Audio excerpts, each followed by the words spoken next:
Hello and welcome to this quick Photoshop tutorial. Today I want to show you something that you can make with your images using gradients. I want to show you how to make a color grading. I don't know if the term color grading is accurate for this kind of effect, but anyways, I'm going to show you how to create color gradings using only gradient maps in Photoshop.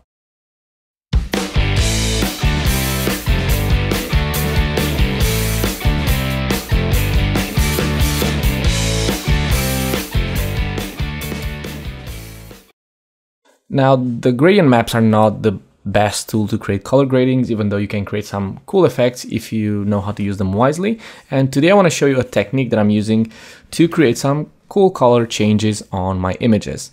So it's a really easy workflow, which you can try on your images and see what you get.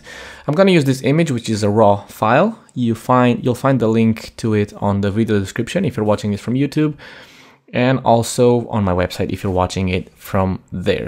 So after you downloaded this image, open it in Photoshop, and by default it should open it in Camera Raw.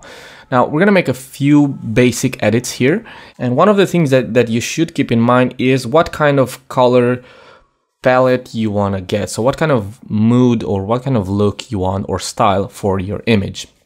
In my case, I want to have something, a split tone between blues and yellows and greens. So I more or less know what kind of look I want to get for this. So on my highlights, I want to have some greens and blues and have an overall more contrasty image and more oranges and reds on the midtones and shadows.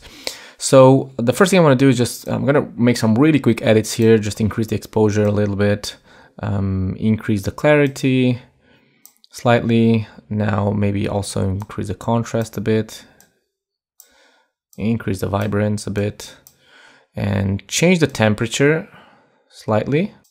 I think I'm gonna go with this. As I said, I want more blue on the highlight, so I kind of like how it looks right now. Also, you can go into the camera calibration, tweak the settings from here. I'm going to change the blue primary because this is going to give me the look that I'm after. So I want to get something like this, if you get the idea. So this is overdoing it. So I'm just trying to create a base edit that is going to point me to the direction that I want to, well, towards where I want to get at the end. Now the green primary, probably I'm gonna leave it there and saturate it again, just like the rest of the channels. And I'm going to press and hold the shift key and click open object. And this is just in case I want to come back here to Camera Raw and make some tweaks. Now this is just a really basic edit. The technique is as follows. Add a gradient map. Now the gradients that I'm going to use here, you'll find the link on the video description, also on my website. You can use any gradients you want, you can create them yourself, but I'm gonna use these ones, and you can also find more of them if you just click this wheel icon and choose from here. Now I'm gonna choose any gradient randomly. Now I'm just gonna click OK and choose reverse. Now I said that on the highlights I want to have something more bluish, so I think I'm gonna use this one, even though on the highlights here I have, on the purest whites I have yellow, which is not bad. On the darker side of the highlights I have this bluish tones, which I like. Maybe I could change this the shadows to something else, probably something a bit more towards this red, or actually I'm gonna leave them like that and work with that later on. Now I have my gradient like this. The trick with this technique is to use really low opacity. So I'm going to start with maybe 30%, and it's working nice, but I want to change it just to try some other combinations of colors. Yeah, maybe this one I like it better because I have more yellows here on the midtones. And also don't be afraid to work with these sliders. These are the pivot points which allow you to change the balance of the colors on your image. Now I have a tutorial explaining how the gradient maps, well, how gradients work, and also how the gradient maps works. Here on the left we have the highlights, and here we have the shadows. So basically if I move this cyan towards the highlights, I'm like squeezing the highlights and only this area over here. If I move it towards the right, you can see I have more yellows over here. So the highlights area kind of expands and this color gets on more areas on my image. So you can play with this and see how they look on your image, and you can see how much it's changing. So just adjust this according to your image. I'm gonna click OK, and I have right now the opacity to 30%, but I can improve this even more. If you take a look at my image, in this particular image, my skin, I have a lot of skin tones over here which I want to protect. Now I could use a brush to paint over the skin here, and that's it. But you can also do it semi-automatically, and it's kind of blending a lot better with the image. But it's not working in all cases, at least not on the same channel. So I want to protect my reds. I'm gonna go into the layer styles of the gradient map, and on the blending options, I will change the blend if to red.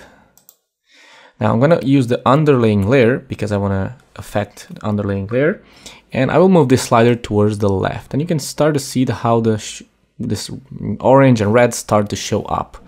If you press and hold the option key, you can split this, and you will get a much better blend.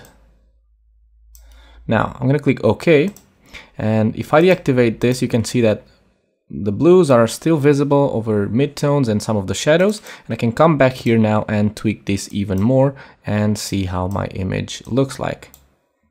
So I can create something like this. I'm going to do it quick. I'm not going to worry too much about the color exactly that I'm getting. I just want to show the technique.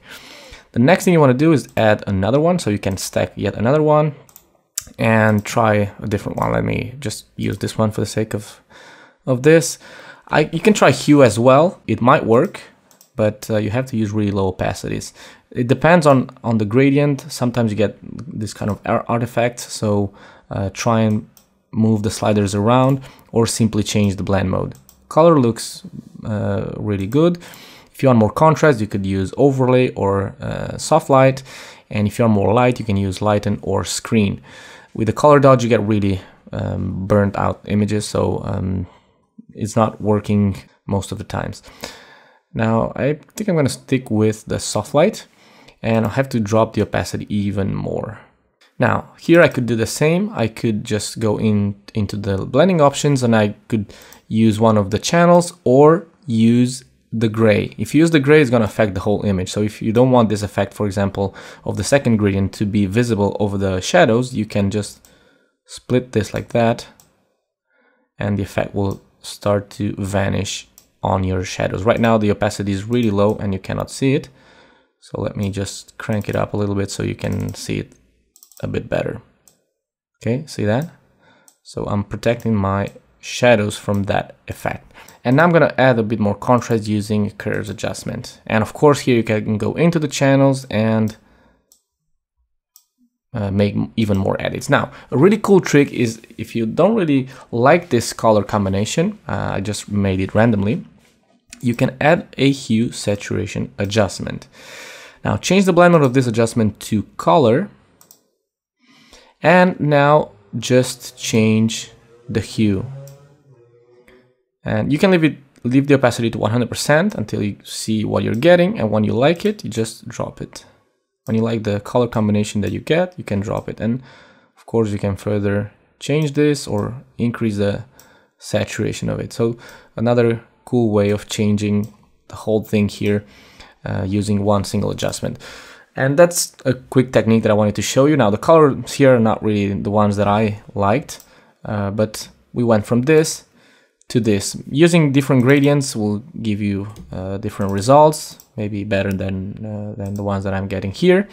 But well, that's really up to you, and just a matter of trying different different gradients and see different combinations of color. Like for example, you can say this one, and probably saturating things even more, you get different results. So that's all for today. I hope you liked this technique. Really simple. Try it out and see what kind of color combinations you get.